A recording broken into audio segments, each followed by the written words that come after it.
Oh, Prince G, Alaskador.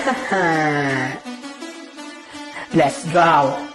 Hindi mo kaya tapatan dahil ako lang naman ang pulit. Lumik ka ng mga letra, padating sigera. Kahit sino pang itapat mo, talaga naman na walang kwenta. Simulan ko na ba mambarubal sa mga feelers at kupal, sapagkat papanik ang mga malupit na kung pumaslang ay brutal. Magsihanda na sapagkat darating na ang mga makatang baguhan. Pero palaban lalo pag nasimulan ng kalagan. Sa akin sinasabi, di mo wari, pero bakit ba ganun yun pare? Ang dami ko naririnig pero bakit laman ay purong tae? Di na bali, nalaban akong ganyan, tiyak yari na dahil may hadlang matikatay. Pag ako nampas lang kayo tumabit-abit sa aking daraanan, wala ko pake kung bita pa ba lang o kahit bito ka magpakayalang. Sige subukan yung mga alamang, kung may magaling ako yun malamang.